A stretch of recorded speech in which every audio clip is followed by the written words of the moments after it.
The north is cold and full of whispers. Before we get into it, if you want exclusive lore breakdowns, chapter timelines, and members-only videos that never make it to the main channel, the link is in the description. Eddard Stark smelled it before he saw it. Smoke. Not clean wood smoke, not hearth fire. The wrong kind. The kind that had been burning for hours with things inside it that should not burn. It came through the lion gate like a hand pressed flat against his face, and beneath it, beneath the smoke, was something older and more honest. Iron and rot, and the particular sweetness of a city that had stopped fighting and started dying. He rode through the gate at the head of his column and catalogued what he found the way a man does when he has been at war long enough to stop feeling and start counting. The city watchmen at the gate were dead, not stationed, dead. Still in the positions they had fallen, their gold cloaks stained the color of old rust. No one had moved them. The men who had done this had not bothered. They had stepped over or around into the city and kept going. The banners above the gatehouse were wrong. That was the thing that registered first. Not the smoke, not the bodies, the banners. Gold and crimson, the Lion of Casterly Rock hanging above the Lion Gate of King's Landing, placed there by men who had not ridden here as allies of the rebel forces, but as something else entirely. Something that had its own plans and its own timing. Tywin Lannister had arrived before him, before Robert. Ned filed this without expression and kept riding. The streets beyond the gate were chaos held at low temperature. Lannister soldiers moved through them in formation, efficient, unhurried, the particular calm of men doing work they had rehearsed. Shops broken open, wagons loaded, a woman's voice somewhere between two buildings cutting off too fast. From a side street came the sound of steel dragged across stone, rhythmic and patient, a sound that had no reason to be hurried anymore. He was not thinking about the Targaryens. He was thinking about Lyanna. The war was finished. What remained belonged to Robert. Every hour Ned spent in this burning city was an hour he was not riding south. She was in a tower somewhere in the Red Mountains of Dorne, kept there by Kingsguard soldiers whose king was 3 days dead, and she had been there for far too long already, and nothing about that would change as long as he remained standing in someone else's smoke. He pulled his column short of the castle entrance, transferred command to Martin Castle, steady and gray-eyed, a man who could hold a formation together without being told how, and selected 6 men from the household guard. He would cross to Maegor's holdfast, confirm there was nothing requiring northern attention, and ride back out within the hour. That was the plan. Then he heard the child screaming. It came over the holdfast walls, through the smoke-thickened air, high and raw and unmistakably young. He had heard men scream across a year of war. He had heard horses scream. Which was worse? This was neither. This was a child, and something behind it in the sound suggested that whoever the child was screaming at was getting closer. Ned turned his horse without speaking. His 6 men followed. That was all there was to it. King's Landing, Maegor's holdfast, the upper corridor. The screaming stopped before he reached the top of the stairs. That was not better. The corridor at the top was narrow. The torches were unlit, the only light coming from a window at the far end that turned everything into long shadows and the space between them. He could smell the floor before he saw it properly. Someone had bled here recently. The stones were still wet. 5 men stood ahead of him in the corridor. The one at the front was small and dark-haired, neatly built with the careful expression of a man who maintained ledgers in peacetime. He wore Lannister crimson. His hand was raised toward the door at the corridor's end, the door to Rhaegar's former chambers, where the Prince of Dragonstone had kept his rooms when he was in the city. He was about to knock. Ned drew ice. The great sword came free of the scabbard with the pull of both arms, the motion as practiced and unremarkable as breathing, and the weight of it settled into his hands the way it always settled, the familiar 2.5 stone of Valyrian steel, the blade dark as deep water, honed to an edge that had no opinion about armor or flesh beyond passing through it. He had carried ice since the age he was old enough to carry it. The blade was longer than most men's entire sword arms. The small man turned. Ned did not speak.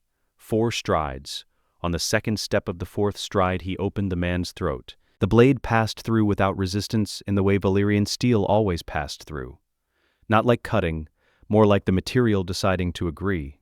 The man, Amory Lorch, a knight of modest reputation and no particular history worth recording, sat down on the corridor stones with an expression of mild surprise and stopped being a problem. The 4 men-at-arms behind him did what untested men do when the person giving their orders stops existing in the middle of a sentence.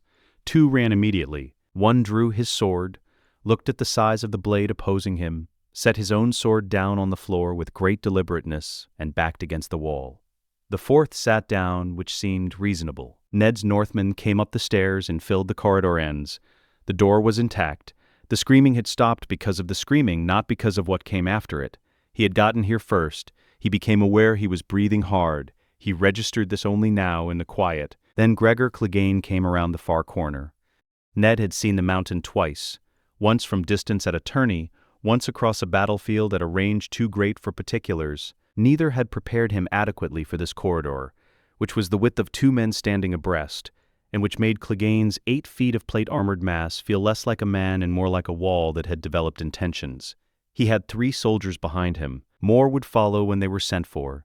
He stopped when he saw Lorch on the floor.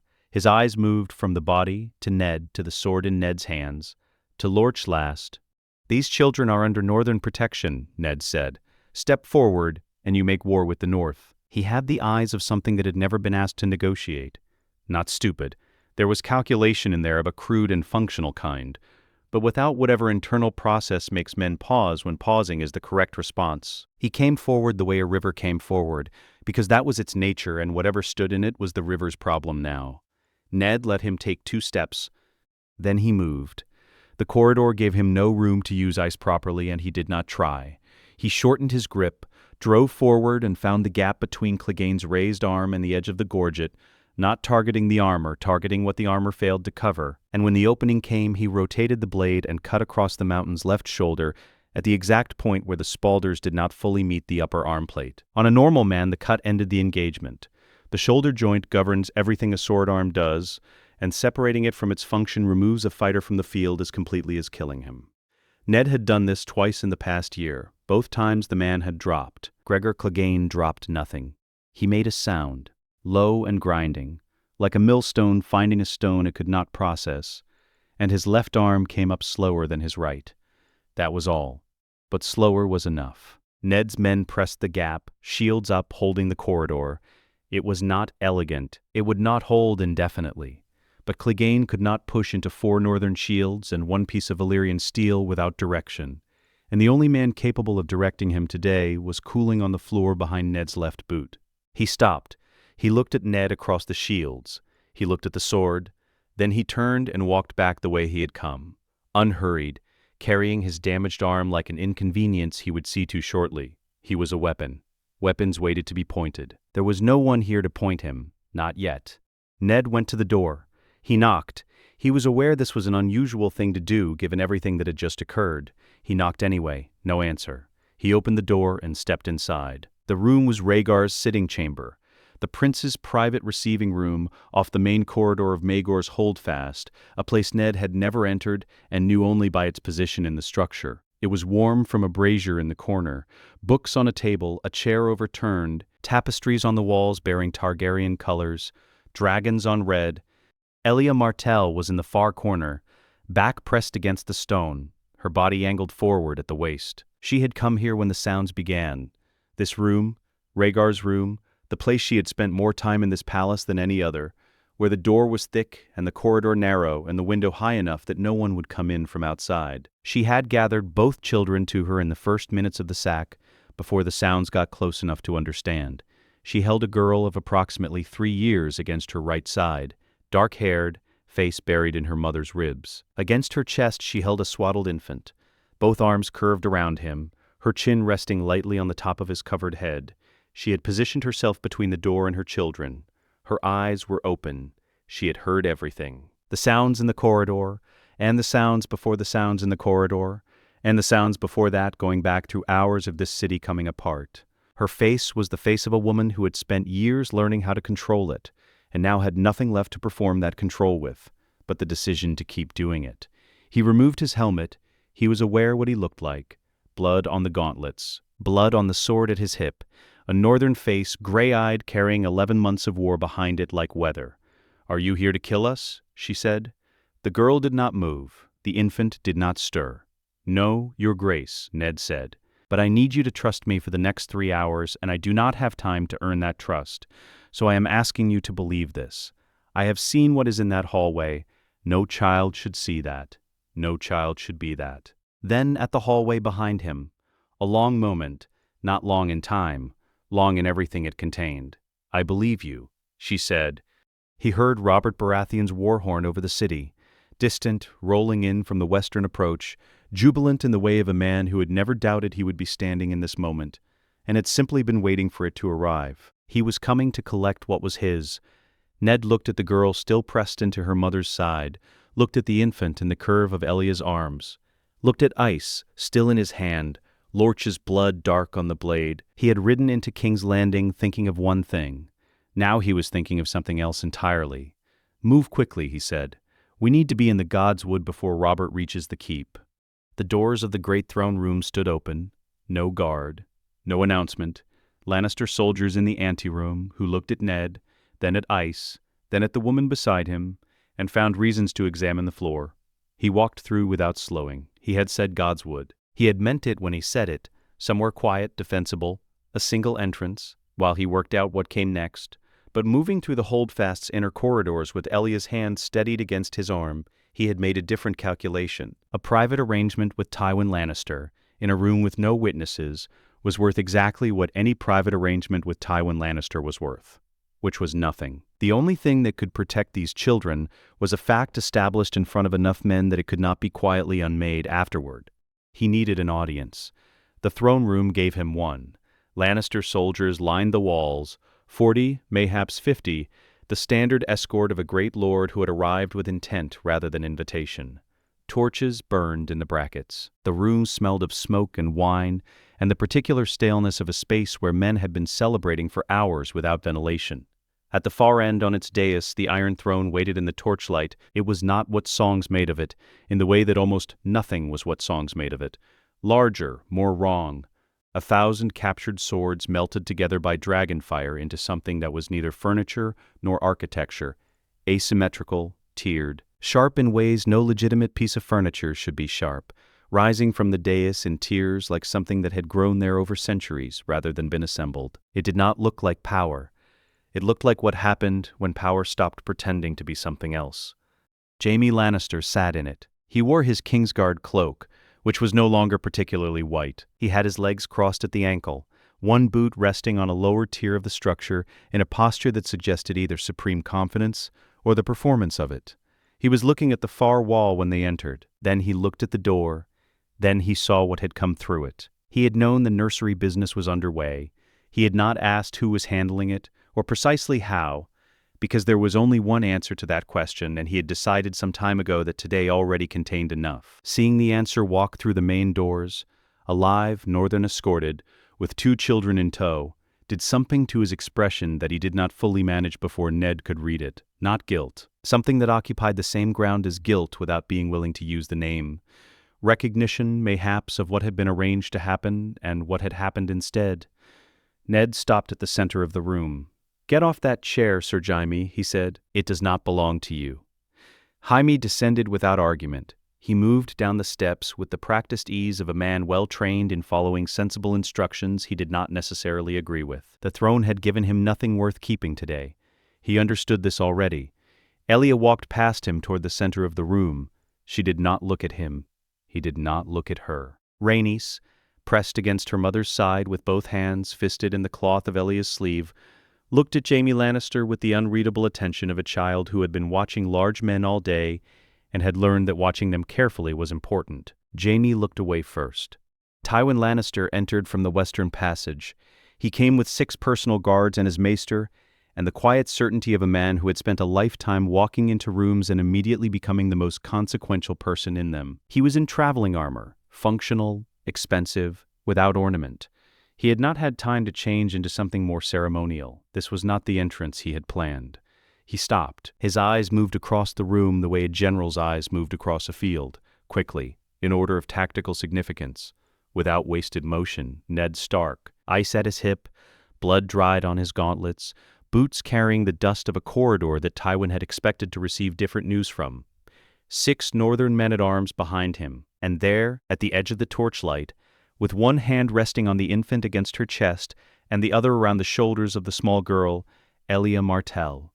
Alive. Tywin's face showed nothing. This was its own kind of information. Ned had watched men absorb bad news for 11 months of war. Men who received news they had prepared for showed it one way. Men who received news they had not planned for showed it another. Tywin Lannister's face was very still in the particular way of a man performing stillness with considerable precision. And that was not the same as a man who felt nothing. He had not accounted for this. Other men were entering the room now. Rebel lords who had ridden with Ned, officers from the combined forces, men who had heard that something was happening in the throne room, and come to find out what. Ned noted each arrival without turning his head. Good. The more witnesses, the better. He waited until the room had sufficient numbers. Amory Lorch is dead, Ned said. He did not raise his voice. A man who shouted his accusations was a man not confident in them, and he was confident. He was attempting to murder the children in the chambers of Maegor's holdfast when I arrived. I am informed he was acting on Lord Tywin's authority. My men will attest to this. Lord Tywin may dispute it if he chooses. He would be calling me a liar in front of every commander assembled here. I invite him to do so. The room produced a silence that had weight to it. The war is over, Lord Stark. Tywin placed each word with precision. He never raised it in years. He did not require volume to be understood. We are all looking forward now. Then look forward at this child, my lord, Ned said. He did not gesture. The infant in Elia's arms was visible to every man in the room. Look at him well, because this is what I am protecting. Not the dead, the living. Tywin looked at the child, then he looked at the witnesses distributed along the walls, at the rebel lords, at the northern men-at-arms, at Jaime standing to one side with the expression of a man acutely aware that there was no correct place for him to stand. He made the same calculation Ned had made before entering this room, and he arrived at the same answer, and it cost him something in the arriving that Ned catalogued and set aside. He could not call Ned a liar. Every lord present had already drawn their own conclusion about what Amory Lorch had been doing in that corridor, and those conclusions did not require Tywin's participation to be valid. His greatest exposure here was not that he had attempted this, it was that he had been stopped, that the stopping was now witnessed, named, and entered into the collective memory of everyone standing in this room. He said nothing further. He was already thinking about later. Robert Baratheon came through the main doors at the head of his household guard, flushed with victory and loud with the energy of a man who had been kept from his celebration longer than he considered appropriate. Someone is going to explain to me why I am hearing the throne room mentioned in the same breath as Ned Stark and... He stopped. He saw Elia Martell. The silence that settled over him was not the silence of a man with nothing to say. It was the silence of a man who had too many things competing to be said, and found the mechanism for saying them was not responding to instruction. He stood in the doorway of his throne room, in his conquered city, and for a moment he was simply a man looking at a woman he had not expected to see alive. He was not a stupid man at his best. He reassembled himself. Ned, the volume had shed itself somewhere between the door and where he stood. What in the seven hells is this? Prisoners, Robert, Ned said, by right of first entry. Mine. They are dragon spawn. One of them is 3 years old. Ned did not raise his voice. Quiet was worse than loud here, and he knew it. Robert looked at her. Look at her. Rhaenys Targaryen stood at her mother's side, dark-haired, motionless, watching the large man in the doorway with a child's complete and uncomplicated attention. She had been watching large men all day. She watched this one the same way. 3 years old, in a city that had been trying to kill her since morning, standing in the throne room of the Iron Throne with her hand still fisted in her mother's sleeve. Something moved in Robert Baratheon's face that he did not control and did not recover from before it was visible. It crossed him and was gone. He rebuilt his expression with the discipline of a man who had been in enough great halls to know that faces were read by enemies. But it had been there. Ned had seen it, and he understood what it was, and what it was had nothing to do with politics. If they die, Ned said, you will have ordered children killed, and I will not be part of that. I will take my men and ride north tonight if you give that order. Every northern house with me, every man from the Vale who fought under Jon Arryn's banner. Is that the kingdom you want to begin, with the north empty and Dorne howling for blood? The room held itself very still. Robert looked at Ned, he looked at the children, he looked at Tywin, who returned nothing. He looked at the witnesses ranked along the walls, at the men who would carry whatever was said in this room out through the gates and down the roads of 7 kingdoms. The arithmetic was not complicated. Ned had done it correctly, and Robert was capable of reading it. The North was not a thing you emptied at the start of a new reign. Dorne, with its long patience and its longer memory, was not a thing you handed a cause while the last war's mud was still on your boots. He looked at Rhaenys one more time. "Lock them in a tower," he said. The volume did not return. "They are prisoners. They will be dealt with. Later. They travel with me," Ned said. "Under Northern Guard. I will answer for them with my life." Robert stared at him across the length of the room. At the man he had grown up alongside, gone to war beside, trusted without inventory for most of his life. He was looking at that man and finding for the first time that the man had a condition. He nodded. A motion so small it could almost be missed, an agreement that left room to claim it had never been made if claiming ever became necessary. But it was real. Fragile and impermanent and real. "Get out of my throne room, Ned," Robert said. "All of you." They moved through the side passage in silence. Northern guards ahead and behind, the torches here unlit, the sounds of the city coming muffled through the walls. Elia walked beside him. Rhaenys had stopped gripping her mother's sleeve and was now simply walking, looking at the stones beneath her feet with the focused concentration of a child measuring each step. "You know this makes you their enemy," Elia said. "I know. All of them. Lannister, Baratheon, everyone with something to gain from our deaths. Aye." A moment passed. Their footsteps, Rhaenys counting stones. "You did this anyway," she said. Ned said nothing. He walked toward the Godswood. The Godswood of the Red Keep was not what she expected. She had spent 3 years in King's Landing. She had walked its corridors, attended its feasts, navigated the particular cruelties of Aerys's court, while her husband was absent, and her body was failing, and the small folk below the hill were constructing stories about the Dragon Prince's foreign wife, who had given him 2 children and somehow still managed to seem insufficient. She had passed the Godswood 100 times on her way to other places. She had never gone inside. Now she stood in it, and the first thing she noticed was how quiet it was. The sounds of the city came through the walls, muffled, still ongoing in the way that bad things stayed ongoing long after you would prefer them to have stopped. But the garden held its quiet, the way thick stone held cold. The weirwood at its center was old, its bark the white of something that had never been touched by direct sun, its limbs spread wide above the small enclosed space below. The face carved into its trunk looked out at nothing with the patient expression of something that had been watching for a very long time and found no particular reason to comment on what it saw. There was red sap at the corners of the carved eyes. She looked at this for a moment, then away. The tree looked, to her Dornish sensibility, exactly like something that had been bleeding slowly for 8,000 years and had decided this was simply its condition. She sat on the stone bench at the garden's edge, Aegon still held against her chest, and let herself stop moving for the first time since morning. This was a mistake, and she knew it even as she made it. When you stopped moving after a day like today, things that had been waiting in the anteroom of your attention came through the door and sat down without asking. The pain came through. She had not recovered from Aegon's birth. She would not say this aloud, had not said it to anyone, including the maesters who examined her with the careful neutrality of men conveying bad news through implication rather than statement. Her body had done 2 things in 3 years that it was constitutionally unsuited for, and the second of those things had left her with a damage she carried the way you carried debt, always, underneath everything, shaping what was possible. Today had added to it. She noted this without dwelling on it. Dwelling changed nothing. Rhaenys had fallen asleep against her side within minutes, exhausted in the absolute way of children whose bodies surrendered the argument before their minds did. Elia shifted her carefully, kept her arm around the small shoulders, felt the weight of her daughter and used it as an anchor. Ned Stark stood at the weirwood tree.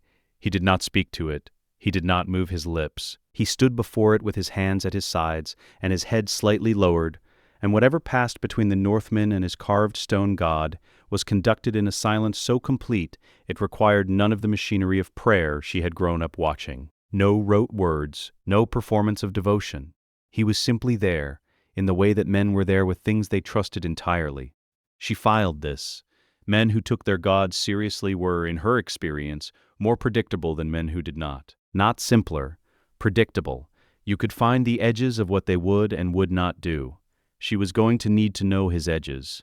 After a time he turned and came to stand near the bench, and she looked up at him. "Tell me the plan," she said. He told her plainly, no softening at the front, no reassurance attached to the end. She appreciated this more than she could have explained. "We leave before dawn," he said. "Small column, my household guard and what remains of yours combined. We avoid the main roads. I need to ride south first. There is someone I have to reach.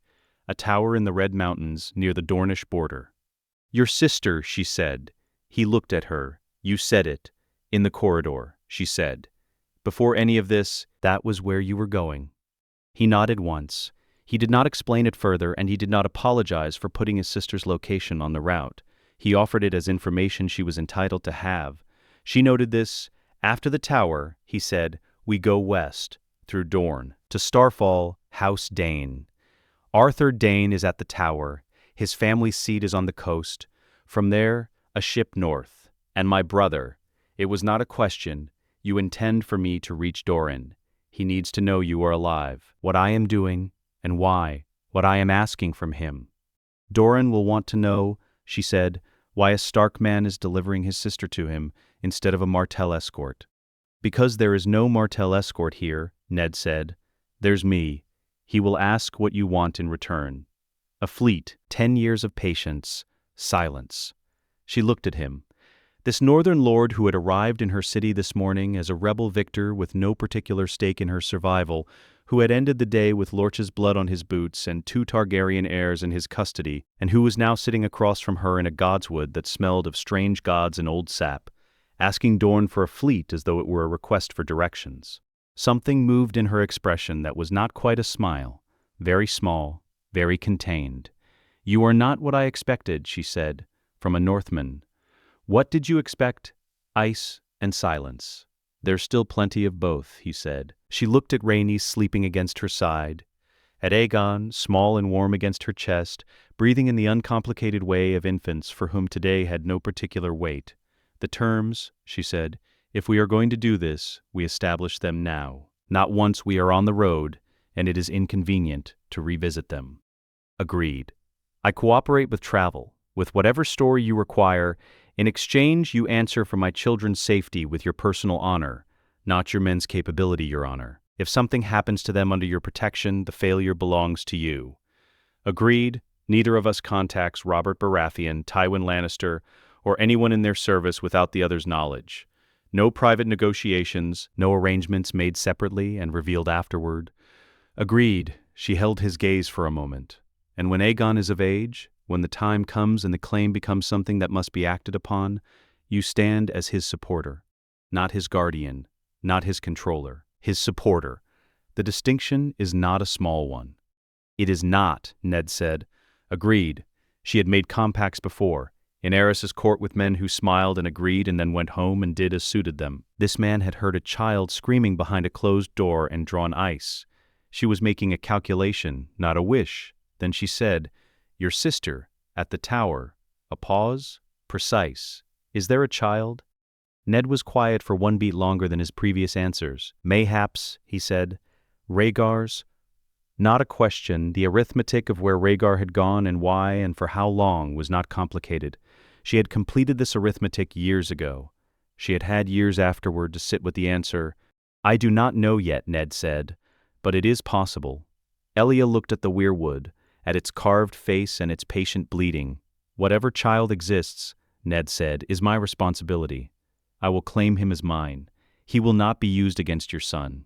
She breathed. The night air in the godswood was cooler than the corridors had been. "The child did not choose any of this," she said finally. "Neither did mine." Ned said nothing. "We do not punish children for what their fathers were." She said it quietly, but she said it the way she said everything, as a complete sentence, fully meant. "That is one thing this story will not become. Do you understand me?" It was not a question. "Yes," he said. She looked at him again, at the gray eyes and the honest exhaustion behind them, and the weight he was carrying that he would not set down because it did not seem to occur to him that setting it down was permitted. She reached out and placed her hand briefly over his. Not a handshake, something more deliberate than that and less ceremonial, the kind of contact that meant, "I am choosing this, not because it is all I have, because I have decided it is the correct one." He looked down at her hand, then he nodded. Rhaenys slept on. Aegon breathed against her chest. Beyond the godswood walls, King's Landing was still learning what it was now. They sat in the quiet and made no further sound, and the weirwood watched them both with its bleeding face and said nothing, as it had said nothing for 8,000 years, as it would say nothing for 8,000 more. The Red Mountains did not care about the war. Ned had known this intellectually. Maps were useful for understanding distance and nearly useless for understanding a place. And the place was this: heat before the sun had finished rising, heat at midday that turned the air above the stone into something that moved and shimmered without wind, cold at night that came fast and without apology. Everywhere the smell of ancient dust, and something underneath the dust that had no northern equivalent, something mineral and dry and old, the breath of rock formations that had been here before any kingdom had a name for them. He had slowed the column twice for Elia. He would have slowed it more if she had allowed it. She rode in the covered litter they had assembled at the southern edge of the Stormlands. 2 horses, a frame of ashwood, canvas stretched over it to keep the sun off, with Aegon across her lap and Rhaenys asleep against her side. And when Ned checked on her at midday on the 17th day and found her face running with fever sweat and her jaw set in the particular way of someone managing pain through will rather than comfort, he called the column to a halt. She looked at him through the litter's opening and said, "I will tell you when I cannot continue." He resumed the march. He trusted her word. He also trusted Maester Aldrich's evening reports less and less, which was its own kind of information. Aldrich was the most discreet man in Ned's household, which was why he was here and not a younger, more talkative one. And Aldrich's discretion had lately begun to carry the weight of things he was choosing not to say directly. They reached the tower on the 23rd day of travel at dusk. It appeared the way small things appeared after weeks in hostile country, suddenly, without ceremony, smaller than expected. A single tower of pale stone rising from a narrow plateau in the Red Mountains, no village near it, no road approaching it that could honestly be called a road. Something grew at its base that did not belong to this landscape. A deliberate color against the gray and ochre of the rock.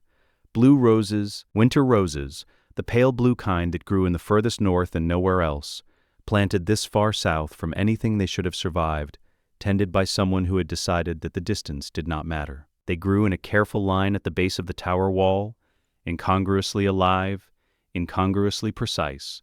Ned looked at them for a long moment and said nothing. 3 figures came out of the tower door as the column halted. The last of the light caught their armor in flat panels and hard angles. 3 men, upright, none of them moving toward the column with weapons raised. Ned's hand went to ice. Beside him, mounted on the small horse they had found her at a way station outside the Stormlands, Rhaenys Targaryen looked at the 3 figures across the plateau and said, with the absolute clarity of a child identifying something she recognized as important, "Ser's sword." She was pointing at the figure on the left. The figure on the left did not draw. Ned dismounted. He walked forward 12 paces and stopped. "You killed Amory Lorch," Arthur Dayne said. It was not a greeting, it was an accounting. "Yes," Ned said. "And the mountain?" "Wounded. Not dead. A beat of quiet. You should have killed him. I had a child in each arm." The silence that settled after this was not hostile. It was the particular quiet of 2 men looking at each other and arriving separately at an accurate understanding of what the other one was. Ned had never met Arthur Dayne at length. He had fought men trained by him. He had heard everything that could be heard about the Sword of the Morning, which was considerable, and not one word of it had given him an adequate picture of what the man actually was. He revised his picture now, standing 10 paces away, fading Dornish light. Dayne looked past Ned's shoulder to the litter, to Elia visible through the canvas opening, to Aegon, to Rhaenys who had by now slipped down from her horse with the confidence of a child who had already made her own determination about where the safe things were, and who was crossing the plateau toward him at a toddler's determined pace. He went down on one knee to receive her. This, in Ned's accounting, said everything that needed saying about the man. He let Rhaenys reach him, let Dayne hold her for a moment with the careful deliberateness of a large man who understood he was holding something fragile and had adjusted accordingly. Then Ned said, "I need to speak with all 3 of you." They spoke for the better part of an hour, standing clear of the column while Howland Reed held the perimeter with the quiet efficiency that was Howland's primary contribution to every situation. Present, armed, unobtrusive, managing everything that didn't require managing loudly. Ned told them plainly, King's Landing, what he had found in the corridor, what he had done, and why. What he had promised Elia in the Godswood, what he was asking from Dorne, where they were going. Gerald Hightower asked questions that Arthur Dayne had already answered for himself. Oswell Went watched Dayne's face and found his own answers there. When Ned finished, Dayne said, "Their oath ends when the king dies. Aerys is dead. An oath to the king extends to his rightful heir," Hightower said. He was a large man, thorough in his thinking, arriving at solid ground more slowly than Dayne, but arriving there no less certainly. To the rightful heir, Dayne agreed. He looked at Ned. "Aegon, he is well. He goes north with you. He goes north." Dayne looked at the tower, at the roses at its base, at something Ned could not see because it was behind his eyes rather than on his face. "Then there is nothing left to guard here," Dayne said, "and a great deal left to guard elsewhere." Inside, the tower smelled of blood and tallow candles, and the herbs Rhaegar's surviving servants had burned to manage a fever they could not break. Lyanna was on the bed. She had always been fierce in Ned's memory of her. The girl who rode better than most of the boys she grew up around, who argued at a volume that didn't care about the room she was in, who had a laugh like something that genuinely did not concern itself with what other people thought of it. The woman on the bed was connected to that girl by her dark hair and her gray eyes and almost nothing else. The birth had opened her from the inside. The maester who had attended her had done what could be done, and what could be done had not been sufficient. She knew him when he came in. Ned, barely above a whisper, a sound that traveled from very far away and arrived diminished. He sat at the edge of the bed and took her hand. Her skin was hot and very dry. "I'm here," he said. Her eyes went to the bundle beside her, small, wrapped in cloth, breathing. He had heard it cry when they entered the tower. He had spoken with her briefly, in the first minutes, had told her as gently and as quickly as the telling could be done, that Elia's children lived, that Aegon and Rhaenys were outside in the column. Lyanna had closed her eyes when he said this. When she opened them again, something had settled in her face. Not peace, not quite, but a decision. She knew about the name Aegon already claimed in this world. She had lain there and thought in what little time she had for thinking, and she had found her answer. "Aemon," she said. "Not Aegon, that name belongs to his brother. Call him Aemon. After the old king, promise me, Ned. Promise me Aemon lives." "I promise," he said. She looked at him for a long moment, then her eyes moved past his shoulder. Elia Martell was standing in the doorway. She had come quietly. Ned had not heard her, and she was standing at the threshold with Aegon held against her chest and one hand resting against the doorframe, not entering, not retreating, looking at Lyanna. Ned stayed where he was and watched both of them and did not speak. What passed between those two women in the silence was not his to interpret. He could only observe what he saw. Lyanna's face moved in a way he had no precise word for, something that gathered behind her eyes and then changed the set of her mouth and the line of her throat. The expression of someone who had always known a consequence existed and had never been willing to look at it directly, and was now looking because there was no longer anything to gain from looking away. The guilt of it was not performed. It was simply present, the way pain was present. Elia did not look away. She looked at the girl on the bed. And she was a girl, young. Ned had known her age all his life, and still the youth of her landed in this light with force. And then Elia looked down at Aegon against her chest, and then back at Lyanna. Her face held something that required a stronger word than grace, because grace suggested ease, and this was not easy, and she was doing it regardless. Lyanna closed her eyes. She did not open them again. He sat with her for a time. The candles burned. Outside, the columns settled into the sounds of a night halt. Horses, low voices, the ordinary arrangements of men who understood that something was happening beyond the door and that their role was to be present and quiet. When he rose, Elia was still in the doorway. She closed her eyes. One breath held and released. Then she opened them and stepped back to let him pass. He knew what she was thinking, not the words of it, but the shape that the words would have taken if she had said them. He could read it in the line of her face, in the careful stillness of it.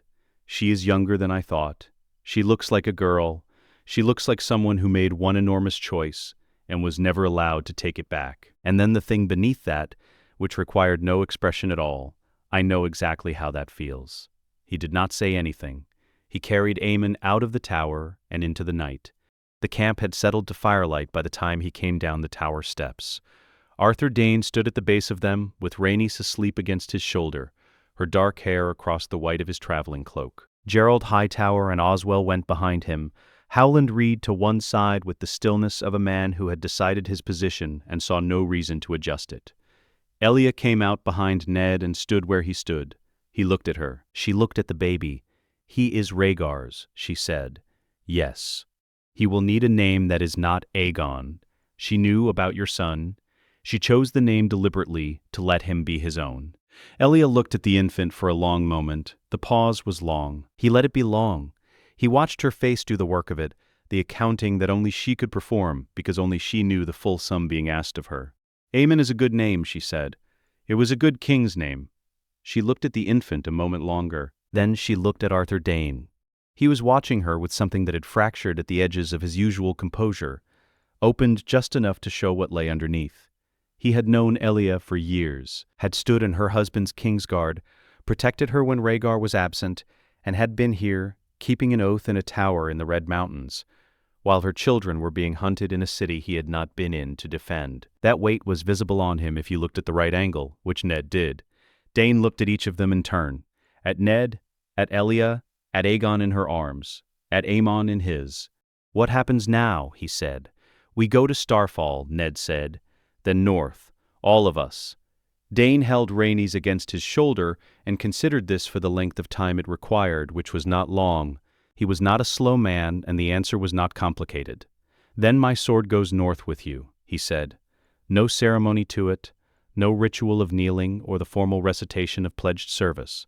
A decision made plainly the way all the decisions of this night had been made, without performance, without the pretense that the situation allowed for it." Before they broke camp, Arthur found Ned at the tower door and held out a sealed document, thick parchment, folded 3 times bearing the Targaryen seal in pressed wax.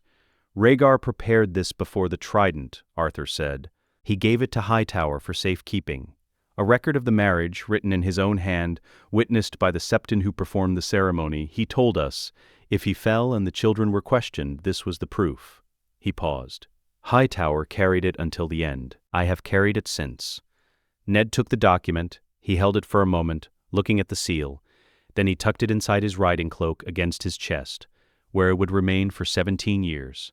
Howland Reed looked at Ned. Ned looked at him. Between them the same understanding moved without requiring articulation. This was the group. However far the road went, this was who was going. They broke camp before full dark, the column moving out by torchlight onto the western track toward the river valleys of Dorne. As they prepared to move, Ned saw Arthur Dayne pause at the bottom of the tower steps. He was looking at the blue roses, at the winter roses that had no right to be alive this far south, planted by a man who had believed that wanting something badly enough was the same as making it possible. He loved her very much, Dayne said. He did not say which her he meant. Ned did not ask. He was already walking toward the horses. Starfall was everything the Red Mountains were not.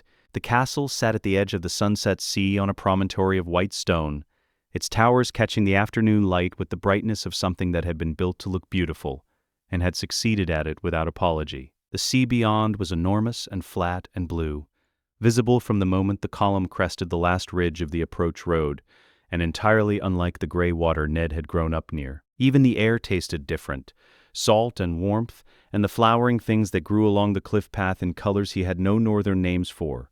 His men said nothing. They had been saying progressively less for the last week. Elia had not spoken since morning. This was not new, but the quality of her silence had changed. Thicker, more effortful, a woman running on the last reserves of something she had been carefully rationing for weeks. She had let Aegon be taken from her arms only twice during the entire journey, both times by Ned, both times briefly. She had not released Rhaenys' hand since they came down from the mountains. Maester Aldrich had stopped delivering his evening reports 3 days ago, and had instead simply looked at Ned with an expression that conveyed everything the reports had been building toward. She had gotten them here. The gates of Starfall opened before the column reached them. Ashara Dayne came into the courtyard with the stride of someone who had decided to manage difficult things rather than wait to receive them. She saw Arthur first. He was alive, which Ned understood from the slight arrest in her movement was not something she had been certain of. The reunion was 4 words and a held forearm, and Arthur's hand briefly against her hair, and then she was already looking past him at the column, her face making rapid assessments of what it found. She did not ask questions. "Helia," she said to a woman behind her, Medical stores, everything we have. The large guest rooms, the ones with the sea view. All of them, water first, food after. She gave these instructions while already walking toward the litter, which meant they were given to backs and trusted to legs. She reached Elia and looked at her. The two women regarded each other. Ashara's face did something brief and suppressed, and then she said, "Can you stand?" "Yes," Elia said. Ashara helped her stand anyway. Ned watched her work and felt the particular relief of being in the company of someone competent. He had spent 11 months surrounded by men who were brave and skilled, and frequently very stupid about everything beyond their specific function. Ashara Dane looked at a problem the way a campaign commander looked at a map, for the thing that needed addressing first, not the thing that was loudest. Rhaenys let herself be led inside without protest. She had been quiet in the particular way of traumatized children, watchful and contained, holding things she could not yet name. Ned saw to the horses. He found Ashara on the eastern battlements that evening. The sea was behind her and the sky above it was doing something elaborate with the remaining light. Dornish sunsets had no equivalent in the north, no equivalent anywhere Ned had been. All orange and deep red and a particular shade of purple he associated now with his coast and nothing else. She was looking at it when he came up beside her and did not turn. "You could stay here," she said. "Dorne would protect you. Robert would eventually come for us here," Ned said. "He needs somewhere that is too cold and too far and too expensive to pursue." "The north," she said. "The north." She turned then and looked at him the way she had looked at the column when it arrived, taking in information, deciding what the information meant. He remembered this about her. It had been 4 years since the tourney of Harrenhal, since whatever had existed between them that had not been allowed to conclude, and she looked older and not older simultaneously, which he suspected was what he looked like to her as well. "You are taking Rhaegar's family to the land of old gods and first men," she said. "They will be safe there. There is nowhere safer in the world." "And you, Ned," she said quietly, "will you be safe?" He did not answer. She turned back to the sea. She already knew.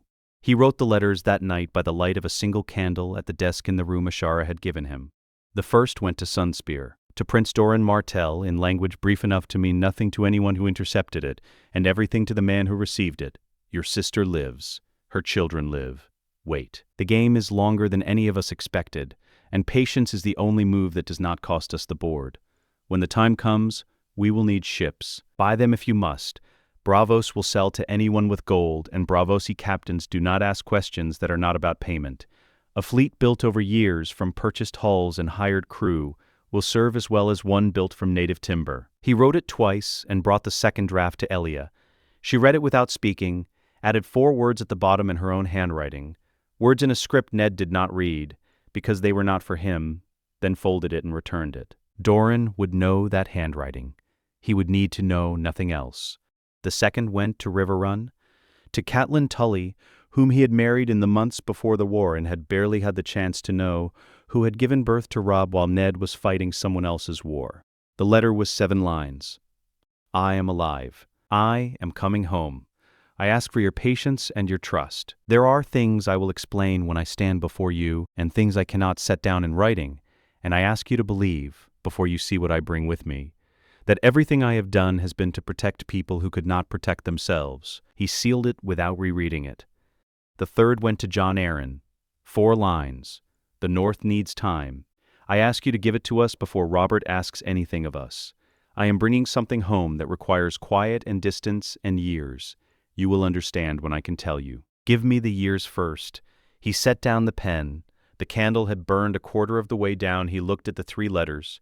He had ridden into King's Landing, a rebel lord whose war was finished, whose only remaining business was to find his sister and go home. He was leaving Starfall with 3 Targaryen heirs in his custody, the sword of the morning at his right hand, an alliance with Dorne built on nothing but his word, and a sea voyage ahead of him that no map could fully prepare for. He was not going home. He understood this now, in the candlelight with Ashara's sea beyond the window. He had not been going home since the moment he heard a child screaming in the corridors of Maegor's Holdfast.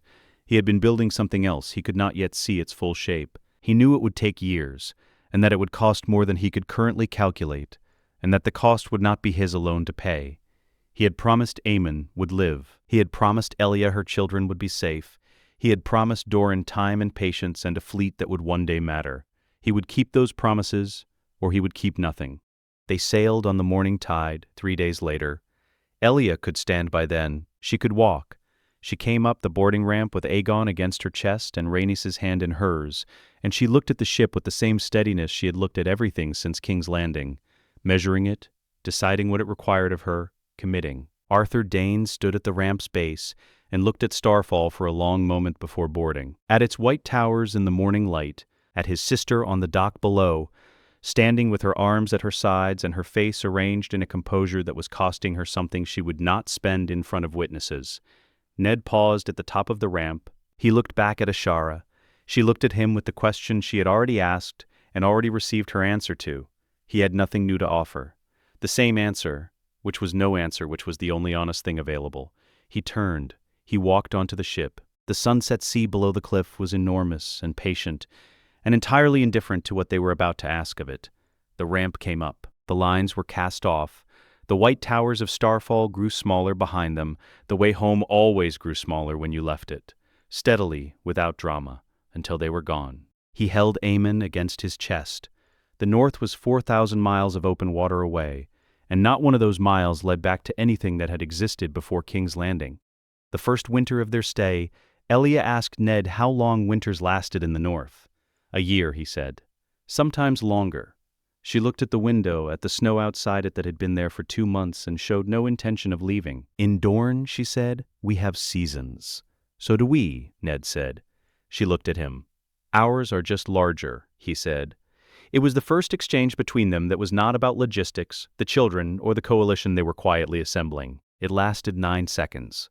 Then Elia went back to the letter she was writing for Doran, and Ned went back to the accounts that waited for him as accounts always waited. And neither of them remarked on what it had been. In the years that followed, there were more of those. Rhaenys learned to read northern snow by her second winter. Not to enjoy it, she remained constitutionally opposed to enjoying it, which Elia observed without attempting to change, but to read it the way she read faces and rooms and the space between words, for information. She learned which drifts were safe to walk on and which would swallow you to the thigh.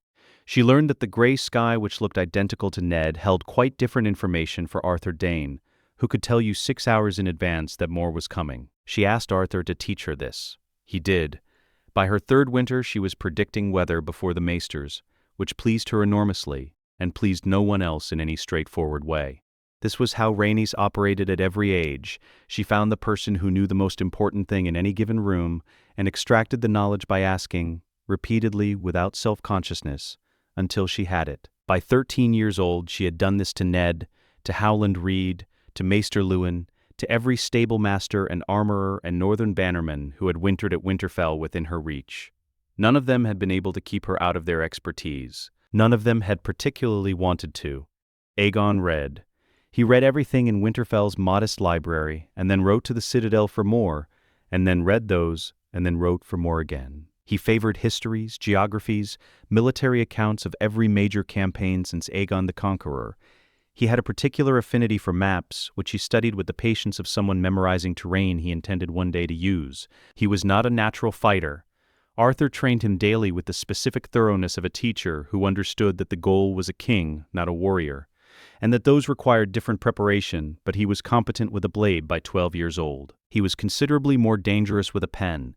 He had also, Ned noted, a habit of watching people in rooms the way you watched weather, for what they were likely to do next rather than what they were doing now. Aemon grew up between worlds and made something workable of it. He had Lyanna's coloring and the northern gray in his eyes, and he had been raised in a castle where the Stark children called him Ward, the household called him Milord, and the Targaryen children called him Brother, and he had learned early that what you were called and what you were occupied separate but related spaces that rarely aligned exactly. He bore this without visible damage. He was a quiet boy of 10 who had found his footing in the training yard and in the Godswood, and in the long silences of northern winter, which seemed to suit him in the way they suited very few children and almost no Southerners. Catelyn Stark managed it the way she managed all difficult things, by deciding it was her responsibility and executing accordingly. She had not been pleased when Ned arrived with 3 Targaryen children and a Dornish princess, and an explanation that answered every question while being careful about how much it volunteered. She had not been asked to be pleased. She had asked him one question before he had finished explaining, and it was not the question he expected. The smallest one, she said, The ward. Does he know what he is? Not yet. When he does know, will he be safe? That is what all of this is for, Ned said.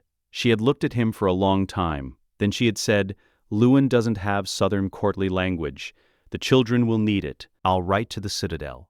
And she had written to the Citadel. She never called them Targaryens inside the walls. She referred to Elia as our guest of honor in household correspondence, and to the children as the young ones in direct address, and nothing at all when silence was available. She was precise about their safety in the obsessive way she was precise about her own children's safety, which was the only kind of protection that actually held. She made no declaration of warmth, and Elia asked for none. They operated from a shared understanding that what they each wanted mattered less than what the children required, and they ran the household from that understanding with the efficiency of two women who had each separately decided to be competent before they decided anything else. They were not friends. They were something more reliable than that. Arthur Dayne remained at Winterfell. 10 years on, this still struck Ned as remarkable. The greatest knight in Westeros, living in the North's oldest castle under a dead man's name, training children who did not yet understand the full weight of what they were being prepared for. He wore simple clothes. He kept no title. He was introduced to visitors as the household master-at-arms, and if any of them recognized him, over 10 years, 2 did, both northern lords who had seen him at tourneys before the war, they said nothing about it. They were northerners. The North kept secrets the way it kept everything else, completely and without being asked, twice. Howland Reed came to Winterfell once each year, deep in winter, arriving without announcement and leaving before the thaw. He spoke to Ned and to Elia and to the children, and conducted his visits with the brevity of a man who understood that presence was different from proximity, and that you could be essential to something without being visible in it. He returned to Greywater Watch and corresponded through channels that left no trace a raven could carry. The coalition built itself in the spaces between correspondence. Doran Martell built toward his fleet, purchasing hulls from Bravosi merchants, hiring experienced Lyseni crew who asked no questions of a Dornish lord with deep pockets, assembling over years what could not be built from Dornish shipyards alone in such time, and communicated through Elia, whose letters to Sunspear carried information in a language only the two of them spoke fluently. Jon Arryn managed what he could manage from King's Landing, which was more than most men could have managed, and less than the situation required, and he knew both of these things. The North trained and stored and prepared itself with the quiet thoroughness of a people who had survived every century it had encountered by taking the longest available view. The long view said, let the children grow, let the alliance solidify, let Robert drink and spend, and let Tywin Lannister accumulate leverage over a throne he did not sit. All of it was weight. Weight had a direction. Eventually it would fall. 10 years was only the beginning of eventually. The raven arrived in the first week of the 10th moon. Ned read it in his solar with the door closed. He read it twice, set it on the desk, looked at the window for a time. Jon Arryn was dead. The letter described a sudden illness. Ned read the description and then read the space around the description, the things that the maester's careful language had been arranged to avoid saying directly. Jon Arryn had not died of illness. Ned knew this the way he knew things he could not prove, by the pattern of what surrounded them, by the timing, by the name that appeared nowhere in the letter but whose presence shaped every sentence like a hand pressing down. Robert Baratheon was coming north. He intended to visit Winterfell. He wished to see his oldest friend.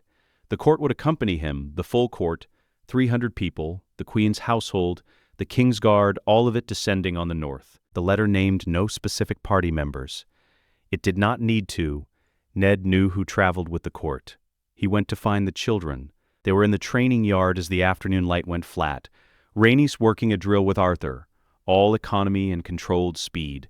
The way she ran everything. Aegon at the yard's edge with a book across his knees that he was not reading because he was watching his sister instead, which was how Aegon absorbed most of his practical education, by watching people who were better at a thing than he was, and thinking carefully about the difference. Aemon working a sequence against the post, the same sequence he had been working for a week, correcting a thing in his footwork that he had identified himself and would not leave until it was fixed.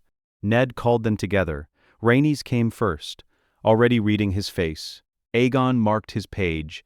Aemon sheathed the practice blade with the quiet that the North had made of him over 10 years of its particular instruction. Ned looked at them. At Rhaenys, 13 years old and already frightening in the way she had decided to be frightening, which was deliberate and chosen, and therefore twice as effective. At Aegon, 12 years old, and already thinking past the immediate question to the question the immediate question would eventually become. At Aemon, 10 years old with his mother's eyes, and 8,000 years of northern patience settling into him year by year. Jon Arryn is dead, Ned said. Robert Baratheon is riding north. He will be here before the new year, and he will bring his court. And his court includes the Lannisters. For 10 years I have kept the world away from this place. Away from you, that time is finished. He looked at each of them in turn, and held each look long enough to mean something. Now the world comes here, and you must be ready to face it. Robert Baratheon arrived at Winterfell the way he arrived everywhere. Too loud, too early, with more people than the situation required. The procession came through the gates in a column that stretched back to the King's Road, 300 people carrying the crowned stag of House Baratheon and the lion of Casterly Rock in banners that had no particular business being this far north. Ned stood in the courtyard and watched them come. Robert dismounted badly. He had always been better on foot than horseback, a ground fighter by instinct, built for the hammer and the press of bodies. But the years of drinking had made the getting down an event. He crossed the courtyard in 4 strides and grabbed Ned by the shoulders and held him at arm's length the way he had always held people he was pleased to see, like he was checking them for damage. Ned, Robert's voice still carried. It would carry in a cathedral, in a storm. Gods, look at you. 17 years and you haven't changed. You have, Ned said. Robert laughed. Enormous, self-aware. The laugh of a man who did not require other people to find him funny. Fat, you mean? Cersei tells me daily. I've stopped listening. He looked around the courtyard, at the gray stone walls and the smoke from the forges, and the particular quality of northern light that flattened everything it touched. Gods, this place, I'd forgotten. He had not yet looked at the children. That was deliberate on multiple sides. Elia was not in the courtyard. Ned had managed this carefully. Robert's first day was not the day for that encounter. The children were inside, Rhaenys and Aegon and Aemon, kept back while the court settled and the introductions proceeded in the order Ned had decided they needed to proceed. Behind Robert, Cersei Lannister dismounted with the precision of a woman who had spent 17 years practicing how to do everything in public without evidence of effort. She looked at Winterfell, with eyes that recorded more than they showed, and said, "To Ned, Lord Stark, your home is formidable." "It serves," Ned said. Jaime Lannister was the last of the prominent party through the gates. Ned watched him find his expression and put it on. The boredom, the faint amusement, the practiced armor of a man who had decided nothing was serious enough to take seriously. He caught Ned's eye and nodded once. The nod carried something underneath it that had nothing to do with boredom and everything to do with a corridor in Maegor's holdfast 17 years ago that neither of them spoke about. 8 years Jaime Lannister had been in Ned's home now, not physically, but in the specific way that unfinished things were always present in the rooms where they had not been resolved. The feast that night was everything a northern feast was. Abundant, straightforward, cold in the way northern halls were cold, regardless of how many fires you lit in them. Robert drank. He told stories about the rebellion, the battles, the marches, the particular glorious stupidity of young men who had survived things that should have killed them by refusing to understand that they should have been killed. He told these stories to the hall, and Ned listened from beside him and catalogued not the stories, but the spaces between them, the pauses, the words that preceded silence, the way Robert's eyes moved across the room without settling anywhere in particular, which was how Robert looked when he was building towards something. He had noticed the children at the table. Not immediately. It had taken him most of the first hour, through the wine and the introductions and the noise, before his eyes had traveled the length of the hall and found the 3 dark-haired young people at the far table, 13 and 12 and 10, who were sitting with a composure that was not entirely natural, and watching the king with an attention that was not entirely casual. Ned watched Robert see them. Robert's face did not change. That was the tell. Robert Baratheon's face was not a careful instrument. It showed what it had. When it showed nothing, it was because something had been encountered that required suppression. Cersei, seated to Robert's right, saw Robert see the children, and then looked at them herself, and then looked at Ned and smiled at exactly nothing. He told Robert in the morning, not in the yard as he had suggested at the feast, in his solar with the door shut, the 2 of them and no one else. He told him plainly, in the same voice he used for everything because he had only one voice and had long ago stopped apologizing for it. He told him about the corridor in Maegor's holdfast, about Amory Lorch, about what had been on the other side of Rhaegar's door, and about the Godswood and the Pact, and about the road south through the Stormlands and the Red Mountains. He told him about the Tower of Joy, and about what Lyanna had asked of him. Robert went still the moment Lyanna's name entered the room. Not absent. He was not a man who went absent, not even deep in drink, but very still, in the particular way of someone whose grief had grown so practiced it had its own procedure. He sat and let the words land, and did not interrupt and did not look away. "She's dead," Robert said. When Ned stopped, he knew this. He had known it for 17 years. He said it the way you said things you already knew when the knowing became suddenly heavier than it had been a moment ago. "She died." "Yes. And you've been carrying all of this since then?" "Yes." "The children, Elia Martell, the Kingsguard?" "Yes." Below in the yard, Ned had arranged exactly this. The children were there in the gray morning, Rhaenys working a drill with Arthur, all controlled speed and economy. Aegon at the fence line, watching his sister with the attention of someone studying rather than spectating. And Aemon at the far end of the yard, working his sequence with a practiced sword, dark-haired and serious in the gray light, his face set with the particular focused patience of a boy who had found a mistake and would not stop until it was corrected. Robert looked at Aemon for a long time. "The dark-haired boy," he said. "The small one." "Yes," Ned said. "He looks like her. He is hers, he is Rhaegar's son and Lyanna's son both. He is the child she made me promise to protect." The silence changed shape. Robert's shoulders changed inside it. Not the king's anger, not the calculated political fury that Cersei had spent 17 years learning to deploy, but the older thing underneath, the one that had no strategy attached to it, the one that appeared only in the gaps of sentences Robert didn't finish and subjects he reliably avoided. "She chose him," Robert said, barely above speaking. "Rhaegar, she chose him."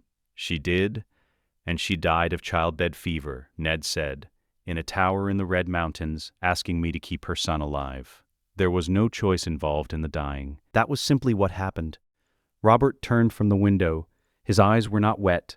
Robert Baratheon had not shown that in public since he was young enough to be forgiven for it. But something had opened in his face that was not managed. "Tywin wants them dead." He said it flatly, like a fact about weather. "You know that." "I know. The Lannisters will move on this eventually. Cersei sat at my feast last night and looked at those children the way she looks at problems she is working through." He paused. "She's already working through it. I know that too. So what do you want from me, Ned?" Robert's voice had lost its flatness. Something harder had replaced it. "You want me to ride back to King's Landing and pretend I was never here? Pretend I didn't see what's in this castle? Pretend Aegon Targaryen isn't eating in your hall and sleeping in your tower?" "I want you to look at that boy in the yard," Ned said, "and tell me what you see." Robert looked. The boy continued his sequence. Corrected, restarted. Corrected again. Patient in the specific way the North made children patient.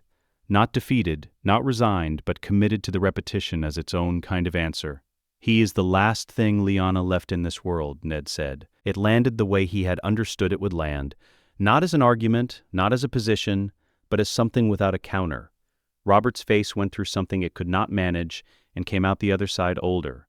"Don't," Robert said, very quiet. The quietest Ned had heard him. "It is the truth. I know it's the truth. That's why I said don't." Robert moved away from the window. He stood in the center of the solar and looked at the floor and then looked at Ned. "If I go back and say nothing, I am pointing Tywin at you and pretending it's neutral. Tywin doesn't do neutral. You know what he is." Ned said, "I have been building against what he is for 10 years. And the children, Aegon's claim, that doesn't go away because we're being quiet about it." "No," Ned said, "it doesn't. That is the point of it." Robert's jaw moved. He was thinking, not politically, or not only, in the slow and genuine way he thought when he let himself, when the drink and the noise and the court weren't filling the space thinking required. "He stays," Robert said finally. It was not a question. "All of them, they stay. And when the time comes, when this boy is old enough to be a problem instead of a child, I know before anyone else." "Before anyone else," Ned said. Robert looked at him for a long moment, at his oldest friend, who had lied to him for 17 years, and told him true things for 17 years, and apparently had not considered either of these things to be in contradiction. "You've been building a kingdom up here," Robert said. "I've been keeping a promise," Ned said. "They are not the same thing." Robert made a sound that was not quite a laugh and not quite agreement. He picked up his cup from the desk, considered it, and set it back down without drinking. "I'm not saying I agree. I'm not saying I approve. I'm saying I will go back to King's Landing and I will not do anything rash." He moved toward the door. His hand found it. He stopped. "Ned," he said without turning, "you've been carrying this since the tower." "Yes, and you'd do it again." It was not a question. "Yes," Ned said. Robert opened the door and left. Ned stood alone in the solar. Below, in the yard, Aemon had not stopped. He had found the correction he was looking for, and now he was running the sequence again from the beginning to confirm it, methodical and unsentimental about the repetition. He would do this until it was part of him. He would do this until the muscle remembered without being asked. The Lyanna card had been played. It had done what it needed to do. It had moved Robert back from the edge of the decision that would have ended everything. But Cersei Lannister had sat at his feast last night and had watched Robert's face when he looked at the children. She had watched the watching. She had drawn conclusions from it with the cold efficiency of a woman who drew conclusions from everything, discarded nothing and waited for the precise moment that conclusions became useful. Robert had been moved. Cersei did not move. The board had not changed. What had changed was the amount of time remaining before the board demanded a different kind of move entirely. The Raven arrived at dawn. Ned read it alone in his solar, in the same chair where he had read every piece of difficult news for 17 years, in the same gray northern light that Winterfell gave everything regardless of what the news was. 6 words. "The king is dead. Come south." He sat with it for the length of time it required, which was not long. He had been building toward this moment for 10 years, and anticipation did not make the thing easier when it arrived, but it made the response faster. He went to find Arthur first, then Elia, then he woke Aegon himself because that was a task he would not delegate. They rode south in 9 days, which was not fast enough and was the fastest they could manage. Ned, with 30 household guard, Arthur in plain traveling clothes with his greatsword across his back, which was an unusual combination that no one in the column commented on. Elia in a covered wagon with Rhaenys and Aemon, because they would not be left, and because Ned had stopped arguing about what Elia would and would not do approximately 6 years ago. Howland Reed came from Greywater Watch to meet them at the neck, and rode the remaining distance without explaining how he had known to come.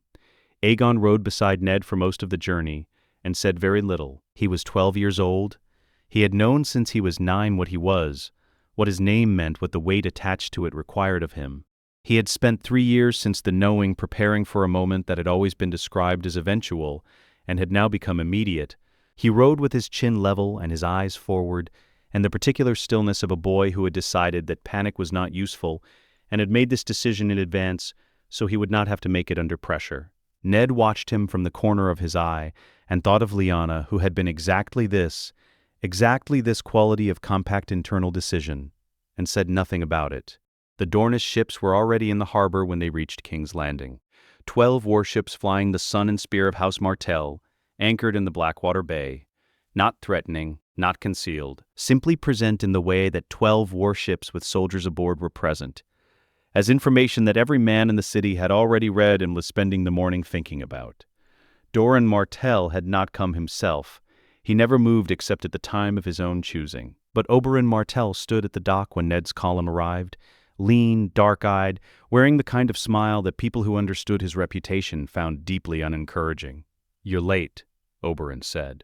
Oberyn looked at Elia. Something passed between them, 2 siblings who had not seen each other in 10 years, in public, surrounded by soldiers, that compressed into 4 seconds of eye contact and was then sealed away. "Tywin Lannister arrived yesterday," Oberyn said. "He has been very busy." He looked at Aegon, at the 12-year-old boy sitting his horse in the gray morning with steady eyes and a settled jaw. "Is he ready?" "Ask him," Ned said. Oberyn looked at Aegon directly. "Are you ready?" "Yes," Aegon said. Not loudly, not performing the word, just the word, which was sufficient. Oberyn's smile changed into something with less calculation and more reality in it. "Then let's go take back what's his." The throne room held 40 lords and twice that many soldiers, and one king who had no right to be there. Joffrey Baratheon sat the Iron Throne with the quality of a boy who had been told he was something enormous and had decided to demonstrate this by occupying as much space as possible. He was 12 years old, golden-haired, with Cersei's cheekbones and Jaime Lannister's jaw, and nothing that belonged to Robert Baratheon anywhere on his face if you knew how to look. Cersei stood at his right. Tywin stood behind the dais like a wall that had decided to become the room's true architecture, present in every calculation even when silent. Ned had counted before entering. 14 lords who had sent word ahead through channels he trusted, 16 who were unknowns, 10 who had already announced themselves to Tywin's position. The arithmetic of what was about to happen depended entirely on those 16. He walked Aegon to the center of the hall. Joffrey's eyes found them, and something moved in his face. Not fear, not quite, but something adjacent to it that he covered with arrogance the way he covered everything he could not manage. Cersei showed nothing, which was the Lannister tell. Tywin looked at Aegon the way he looked at everything, as a problem he had already begun to solve. Lord Stark. Tywin spoke first because he always spoke first when the room permitted. You have come a long way. I have, Ned said. I am here to present evidence before the assembled lords of Westeros regarding the legitimacy of the current succession. Each word placed with the care of a man who used language as a closing argument rather than a contribution to discussion. King Joffrey is not Robert's son, Ned said. The hall produced the sound of 40 men holding a collective breath. Joffrey Baratheon is not Robert Baratheon's son, Ned said again, because it needed to be said twice to land fully. Jon Arryn discovered this before he died and documented it. Every natural child Robert fathered carries the same trait. Black hair in every instance, without exception. The Baratheon seed breeds true. It has for 3 generations. Robert's acknowledged bastards number 11, all of them dark-haired. He looked at Joffrey. At the gold.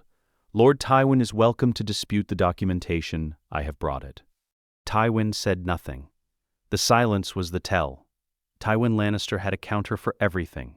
When he had no counter, he produced a silence of precisely calibrated length that he hoped would function as one. Even if the succession is flawed, Tywin said at the moment he had chosen, the remedy is not a Targaryen claimant. Aegon Targaryen's supposed claim rests on a secret marriage with no surviving documentation, performed by a septon conveniently deceased at a ceremony no one present in this hall witnessed. The documentation exists, Ned said. He reached inside his riding cloak and withdrew a sealed document. Thick parchment, folded 3 times bearing the Targaryen seal in pressed wax, the wax 17 years old and unbroken. Rhaegar Targaryen prepared this before the Battle of the Trident and gave it to his Kingsguard for safekeeping. It is a record of his marriage to Lyanna Stark, written in his own hand, witnessed by the septon who performed the ceremony. Arthur Dayne has carried it since Gerald Hightower fell. He gave it to the lord nearest him, one of his 14 pre-declared, and let it begin its passage around the hall. And now, Ned said, I will call the man who saw what no document can fully contain. Howland Reed stepped forward from the rear of the hall. He was small and composed and unremarkable to look at, which was how he preferred it. He had been at the Tower of Joy. He had been in the chamber when Lyanna died. He told the hall what he had witnessed. The dying woman's words, spoken clearly and deliberately before the end, her naming of the child, her explicit account of the marriage, the septon, the vows, the date, the location, and his own 17 years of silence in service of the promise he had watched Ned Stark make and keep. He told them all of it. The 9 lords of the unknown column listened without moving. Tywin waited for Howland to finish. Then, the testimony of a Crannog man who was not present at the ceremony itself. And mine. Arthur Dayne walked through the main doors. The hall produced a silence of a different kind than all the previous silences.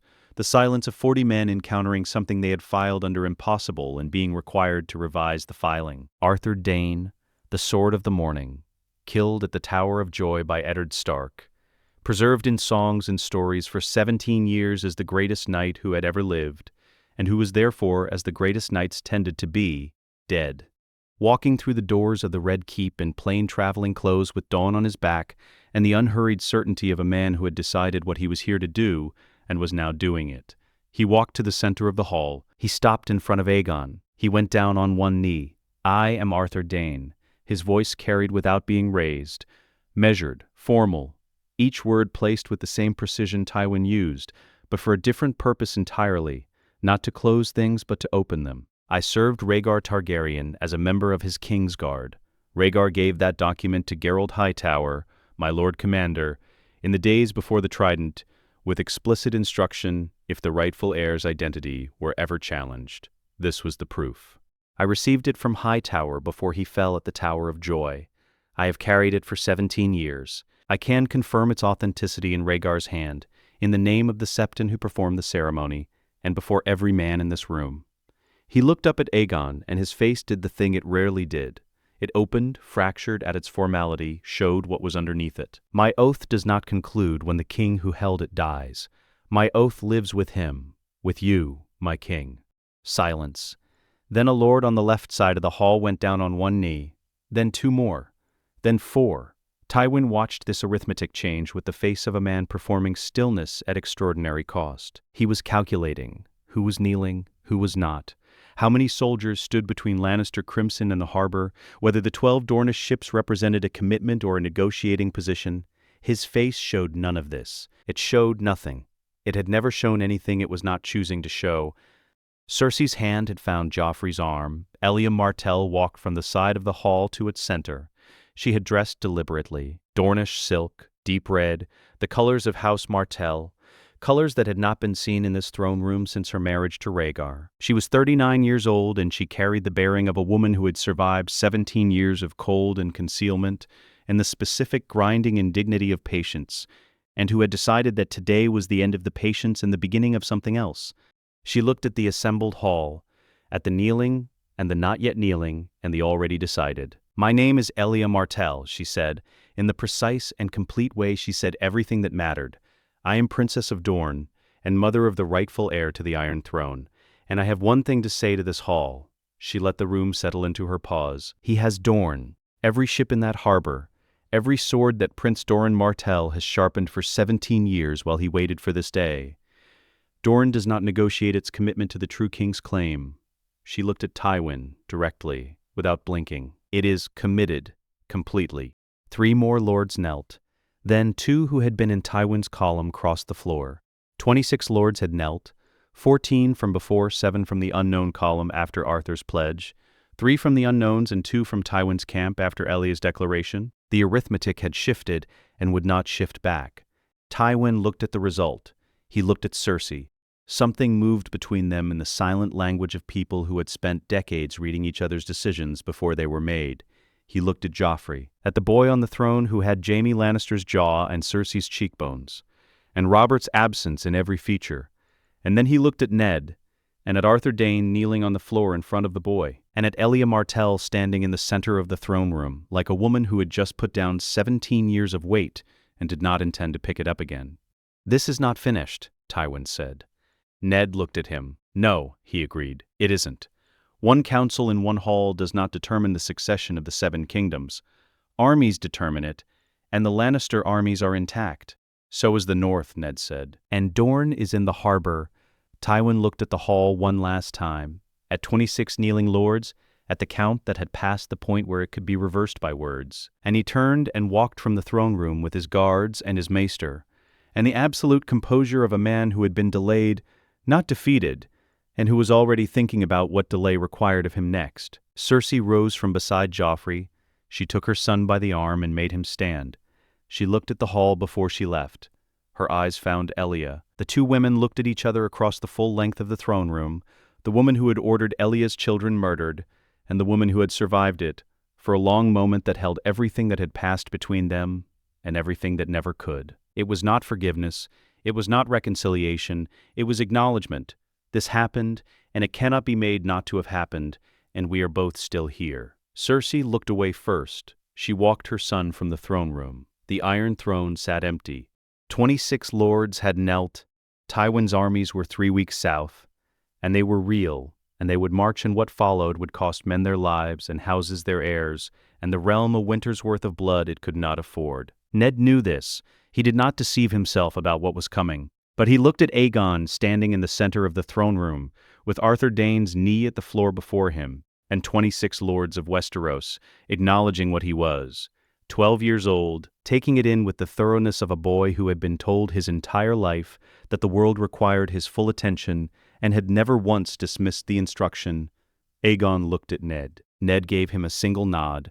The war that was coming would be shorter than the one that had made him necessary. That was what the numbers said. Numbers could be wrong. They frequently were. But standing in the hall where everything had just changed, Ned Stark believed for the first time in 17 years that they were going to win it. The morning after the trial, Ned went to Robert's chambers. The boar had gotten into his side 3 days before they arrived in King's Landing. Cersei had seen to it that his wine was particularly well provisioned before the hunt, which had been observed by people Ned trusted, and which could not now be proven, and which was true regardless of the proof. The maesters had done what they could. The wound was bad and deep, and had begun the work that wounds like that did when they were not properly tended in the first hours. Robert was awake when Ned entered. Barely. His color was wrong, and his breathing was effortful, and he was very large in the bed, which somehow made him look smaller, in the way that large men always look smaller when the thing that made them large, the force, the noise, the volume, had gone quiet. He looked at Ned. "Tell me it's done," he said. 26 lords declared, Dorne's fleet is in the harbor. Tywin, gone south. His armies will march, but the arithmetic is not in his favor. Ned sat at the edge of the chair beside the bed. The kingdom will hold. Robert closed his eyes, opened them. The boy. Aegon. He'll be crowned when this is finished. He looked ready. At the trial, a breath carefully measured. Ready in the way I never was. All that steadiness. Where does a boy get that? From the people who raised him, Ned said. Something moved in Robert's face that might have been the old laugh if the old laugh had anywhere left to go. I suppose it does. He lay still for a time.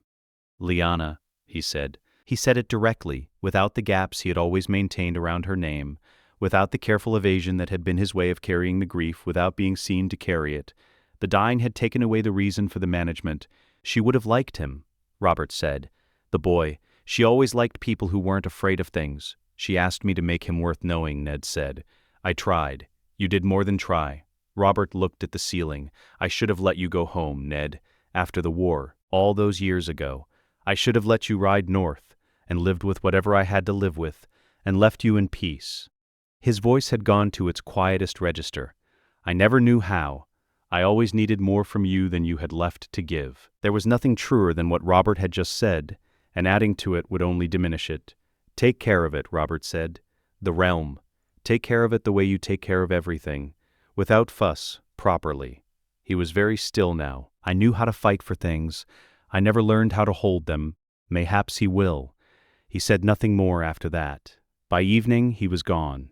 Tywin Lannister's armies met the coalition 2 days south of King's Landing, on a field outside Tumbleton where 3 rivers came together, and the ground was flat enough to see what was coming from a long way off. What was coming was the north. 7,000 northern men who had ridden south in the weeks since the trial, joined at the Trident by 4,000 Dornish spearmen who had disembarked from the fleet and marched inland with the efficiency of soldiers sharpened for precisely this engagement for years. Oberyn Martell commanded the right flank with an attention to detail that suggested he had been looking forward to this specific day and was finding it met expectations. The Lannister numbers were larger, the Lannister position was not. They held the field for half a day. It was a creditable effort, sustained, costly, evidence of the discipline that Tywin had spent decades building, but the coalition held and pressed and held again. And on the second day the left flank collapsed, and on the morning of the third day a rider came with a white banner. Tywin Lannister was not among the captured. He had withdrawn before the final day. Not cowardice in his accounting, but the decision of a man who understood that a living Tywin was worth more to the future than a dead one was to the present. He withdrew to Casterly Rock. He would be a problem for years.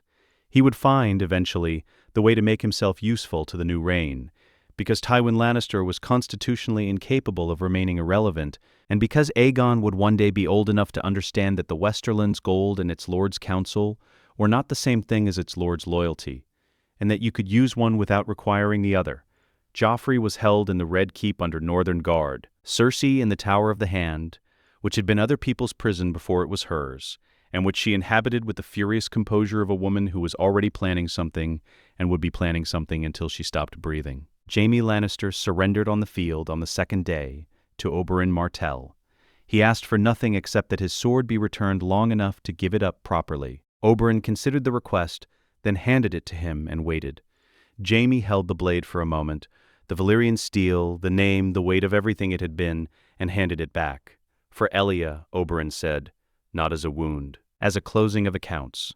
For Elia, Jaime said, he meant it. That was the only remarkable thing about it, and the most important. Aegon was crowned in the throne room of the Red Keep on the 17th day after the trial. The hall was full in the way of something long anticipated. Not the noise and performance of Robert's great feasts, but the particular weighted silence of people who have been waiting for a specific thing and have arrived at the moment of it and find there is nothing left to add. Ned stood at the left side of the hall, Arthur Dayne at the right, and white again. A new cloak, clean, without blood or road dust, returned to what he had been when the world was younger. Howland Reed at the rear, small and composed, carrying the specific relief of a man who has held something in trust for 17 years and is only now returning it to its rightful owner. Oberyn Martell at the front, with his arms crossed and the expression of a man who had made a promise to his dead sister in a very different room, in a very different world, and had arrived at the end of the keeping of it. Aegon walked to the Iron Throne. He stood before it and looked at it, not performing the looking, not staging the moment, simply looking the way he looked at everything that required his full understanding before he acted on it. The throne was wrong in all the ways it was always wrong. Too large, too sharp, built from the swords of people who had lost and assembled into the seat of the people who had won, which was the most honest thing about it and the thing the songs always forgot to mention. He sat it.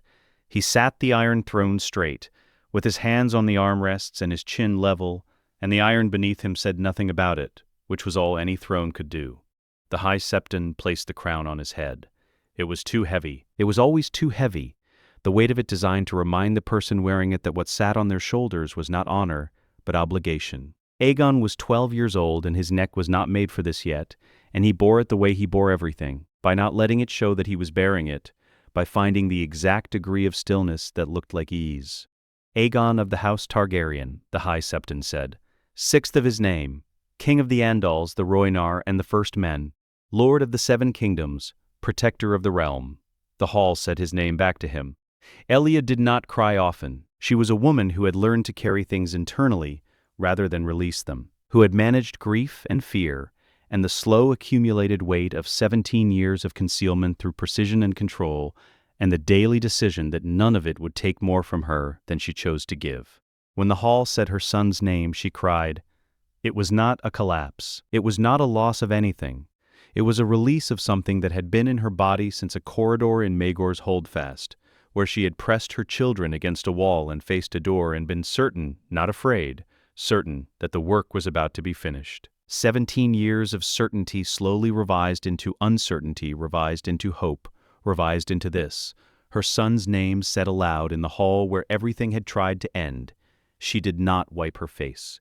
She let it happen. When it was done, Aegon found her. He came through the assembled lords and ladies with the directness of a 12-year-old boy who had just become the most consequential person in the 7 Kingdoms and still needed to find his mother first. The crown was on his head. His neck bore it. He took her hand. "Is it over, Mama?" he said. Elia looked at Arthur Dayne in his white cloak, standing where a dead man had stood, returned to himself. At Ned Stark, who had carried a promise for 17 years like a stone in the chest, and was only now, in this moment, beginning to understand that he had put it down. At Rhaenys, 15 years old and already fierce-eyed and calculating, reading the room the way she read weather, for what it was about to do next. At Aemon, in the shadows at the hall's edge, 12 years old and northern in the bone, watching his brother be crowned with the careful attention of a boy who had spent his entire life standing at the edge of something enormous and learning its shape, she looked at her son, at the crown on his head, at the hand in hers. "No," she said, "but it has begun. Properly this time." Later, when the hall had emptied and the lords had gone to their arrangements and the first evening of the new reign was settling over the city, Elia found a window. The high window of the Red Keep, in the eastern wing, facing the harbor. She had passed it once, 17 years ago, in the hours before Ned Stark knocked on the door of Rhaegar's chambers, and had not thought to look out of it because there had been nothing beyond looking out of windows in those hours, nothing beyond the door and the sounds in the corridor and the weight of her children against her body. She stood at it now. The harbor was full of Dornish ships. Northern pennants flew from the towers alongside the three-headed dragon, The first time that sigil had flown over King's Landing since Ares, the first time it had flown without fire behind it. Below, the city moved in the complicated way of cities learning to be something different from what they were. Not clean, not resolved, not finished, because cities were never finished and kingdoms were never clean, and there was so much still to do. Tywin at Casterly Rock, the Reach to be managed, the Veil to be confirmed, Aemon's future still to be navigated, the question of what he was to the new reign still to be answered in terms everyone could live with. So much still to do. But the children lived. Rhaenys lived, Aegon lived, Aemon lived, carrying Lyanna Stark in his gray eyes and Rhaegar Targaryen in his blood and 10 years of Winterfell's winters in everything else. The patience, the stillness, the particular northern quality of endurance that had nothing to do with where you were born and everything to do with what you had survived. The children lived.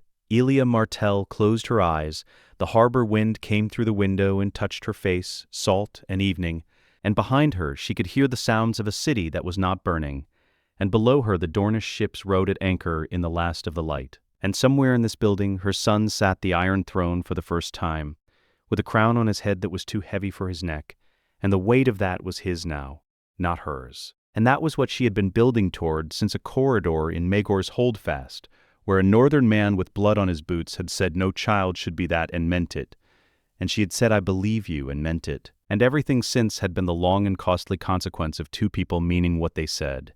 She breathed. The North remembers. Let us know what you'd like to see next. The end.